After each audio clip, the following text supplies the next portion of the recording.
Hey guys, what is up? It's Dusty here, and welcome back to another crypto video.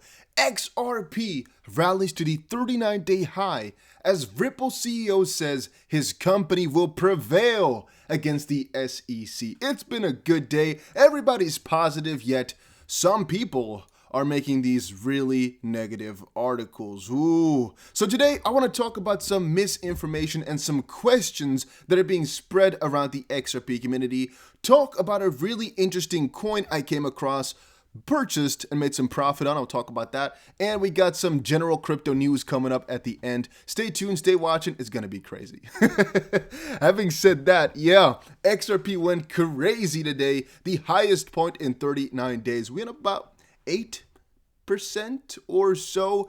At the time of recording, let's quickly check out how much we are up on XRP. We are up about 5.4% at about 61.3.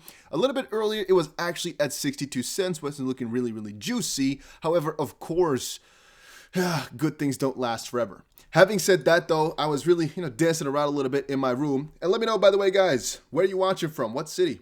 Let me know in the comments down below. I was dancing around and I saw this article. And I even saw a lot of people comment down below saying, this is all really bad. It's all really sad that Brad Garlinghouse stated that if Ripple loses, they're going to ditch XRP. Now, I know it was a really scary statement, but it's being taken out of context. It's being over-exaggerated, and I think we are not understanding the full picture because Brad Garlinghouse knows as much as we do that stuff like that would be ridiculously scary to say. So let's take you guys a little bit back. There was an interview between Julia Chatterley and Brad Garlinghouse in which he stated basically that if the SEC does prove Ripple wrong, they would not need an XRP to keep operating. And even though he thinks they will win, and he even thinks that the SEC took on too much on their plate, and a lot will be revealed into the crypto space which was hidden from people before, that they are trying to reveal basically, that if XRP were to be deemed a security and they would lose, that XRP would not have to be utilized for Brad Garlinghouse / Ripple in the United States. And all I can say about that is, duh. I mean, come on, think with your brain for a little second. Ripple does not necessarily need XRP. We all know it. Would it be very beneficial to them? Yes. Would it be very beneficial to us as XRP holders? Yes. However, what you're planning on or what you're counting on here is Ripple losing the lawsuit. Do you think Ripple losing the lawsuit, basically meaning XRP being deemed a security, would be positive for the XRP price? Of course not. So this is a worst case scenario, and if this were to occur, you can bet your ass that the price would go very drastically wrong anyway. But once more, I do not expect this to happen. I am personally extremely bullish and still expect us to win and get an 8 times or something like that return. Not a guarantee, not financial advice, by the way. Don't use this opinion to buy or sell, whatever. You guys understand what I'm trying to say. But I do believe that it's all really positive. And a little side note to that is Ripple keeps on expanding, XRP contracts keep on getting signed up, and we all know ODL is being prioritized right now, so them switching up XRP or the XP ledger would be really odd. I would say it's a last measure, but that's for a lot of these things, right? You can always say, oh, but what if? Guys, this is not going to happen, so why worry about it, right? If we get to that point, we'll get to that point and we'll talk about it.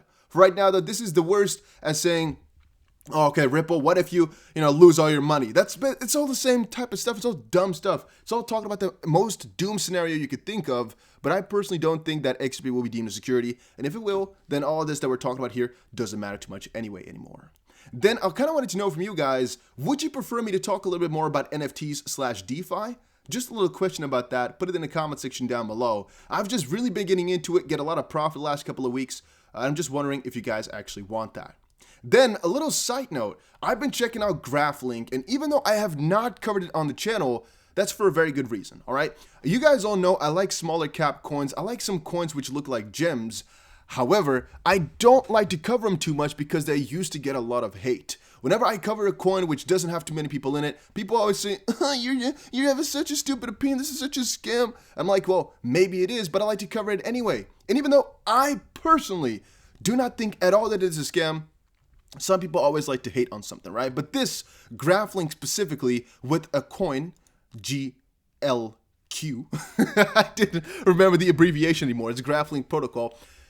is a pretty good one, not gonna lie. So I watched a video a couple of days ago. Let me quickly see. It was this video right here. It is by Crypto Bull, who I do not know. I have no idea, but I accidentally came across the video, and he was saying that GLQ just hit its bottom at about $0.02, right? And a little bit after this video, I think it was a little bit more expensive, but a little bit after this video, I actually decided to buy it because of his story, which we'll get into in just a second. I just bought into it because of his story. I didn't know too much about the blockchain idea yet. I just bought into the story, basically. And now, I looked a little bit later, there was another video posted by Altcoin Buzz, right? Whom I don't watch too often, but it was about my coin that I just bought. And again, I just decided to look it up because I watched it on my phone and I had to look it up again. But he talked about it, and it's a sponsored video. Well, okay, I watched it again, and he's explaining it in a really good way, where I'm like, oh, diggly damn. Oh, damn. And then I looked at the price, and oh, damn. It went pretty damn crazy in a very short amount of time. Now, I'm not quite sure if this is mostly due to his efforts, due to the promotional efforts, or just because, you know, the increase in basically people just wanting it. I'm not exactly sure what about it.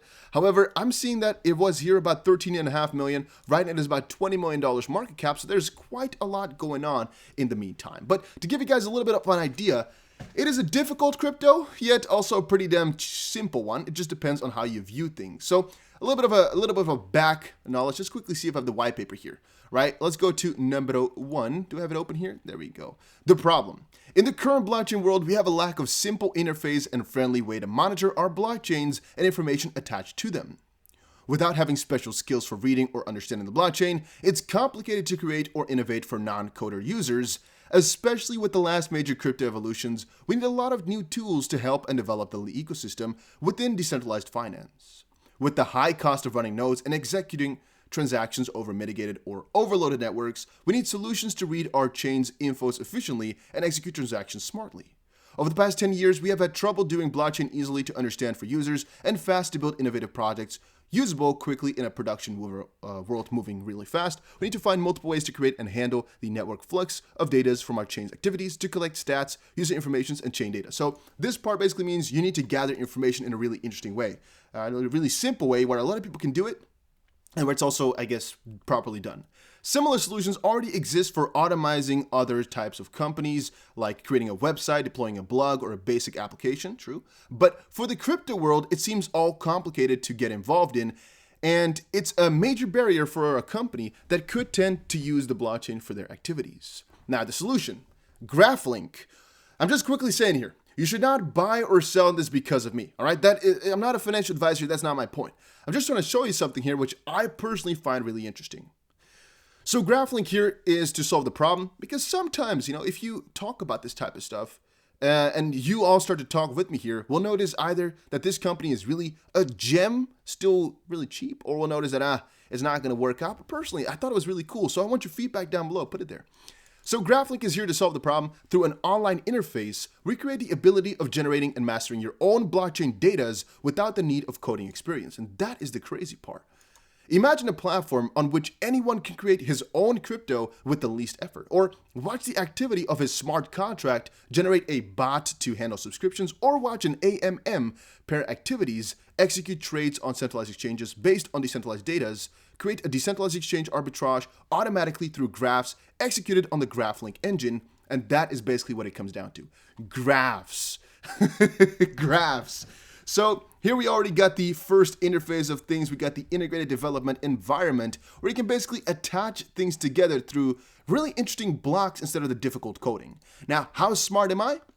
Most likely smart enough to put a couple of really simple things together, most likely not smart enough to make something really elaborate, but once more, that all depends on how much effort you're trying to put into this as well, right? This is all for free. Here you can just test it out for yourself to make sure that it works.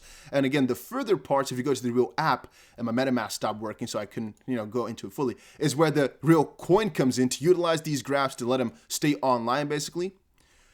But let's quickly here. With Graphlinq, you can generate a set of nodes or blocks that receive an input and output to a single/multiple other nodes. So you can create with a set of tools your structure of code with a path of execution that will be launched on the blockchain or the Graphlinq engine. Then you can deploy it on the testnet engine or the mainnet engine once you test it and want to get it into production. One graph can, for example, track network pairs activities on Binance and report stats to Webhook or Slacks or Discord or Telegram, Twitter with any conditions you decide to trigger a possible result of your nodes. A new way of designing chain applications needs to be thought of with the use of protocols like Graph or Chainlink. We are already starting to see major projects getting into that direction, but this one makes everything, with the least amount of coding possible. Now you can read it into a little bit further if you want to. I personally don't think it is completely necessary. You can really input your own graphs, you can put in your own files, anything like that. It's really quite elaborate. And even though, once more, I would not understand everything on here, it's not really necessary because you get the idea.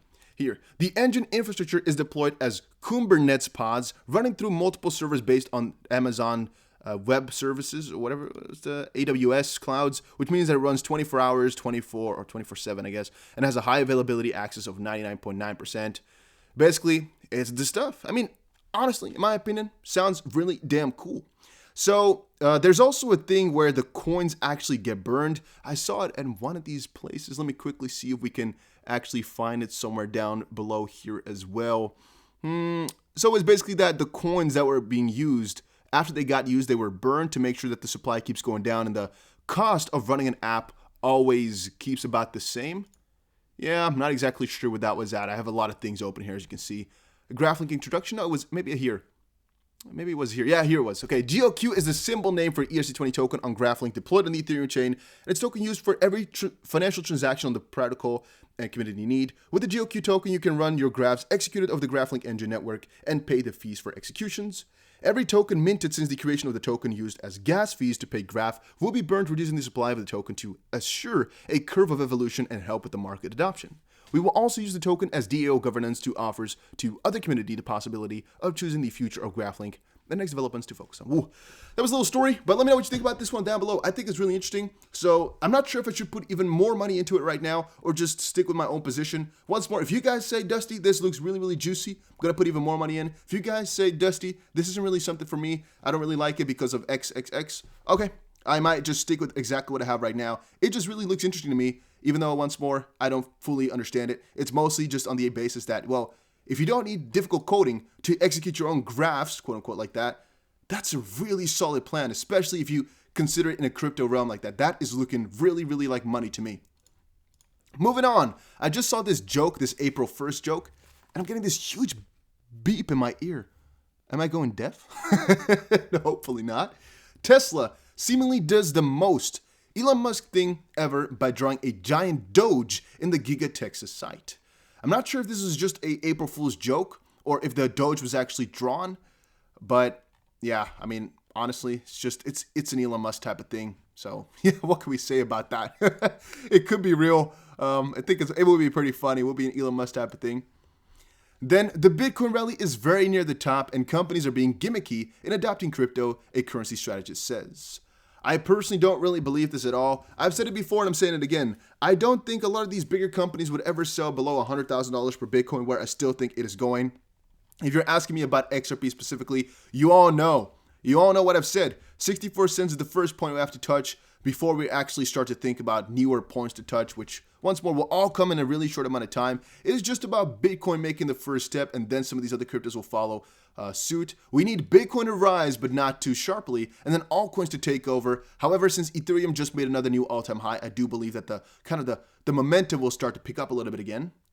Then this one is a little bit older, from a couple of days ago already, but it said Bitcoin option trader positions for gains to 80K in historically bullish April. So one fun thing I never really noticed was that April is actually one of the most bullish months out there. For example, you can see throughout the years, there's only been 2 out of the whole 10 years that April has actually been a negative month. And I do believe that this month, once more, for crypto will be another positive one, mostly on the idea that April is the last big month of gains, I believe, before the historical day-to-day gains actually go down. I believe overall, within May to September, the average gain per day is actually lower than, it kind of goes up. October goes up, then November goes up even more. December goes up like crazy, and then I believe either December or January is the craziest in terms of day-to-day gains, mostly on Ethereum. And then, for example, February, March, April just goes down again. But April is like one of the last months where the gains are usually really pretty high on average per day. And if you were to look at this little, metric here, you do see as well yeah, it looks pretty damn juicy for April. It looks pretty damn good over all these years. And why would this one deviate so much? I wouldn't really know. It looks juicy in my opinion as well. And last but not least, we just saw a $700 million transaction from Coinbase to an unknown wallet on April 1st. I think that's rather interesting because this happened a day before a huge surge in Bitcoin once more. That does make you kind of question, like, why did Bitcoin now pump? Did this person know who just bought a ton of Bitcoin, or what was going on there? Like, you know, that's really something interesting, huh? What exactly happened there? Did this guy know, or does it have nothing to do with each other? We're not going to know. We have no clue, but it is interesting in my opinion. $700 million.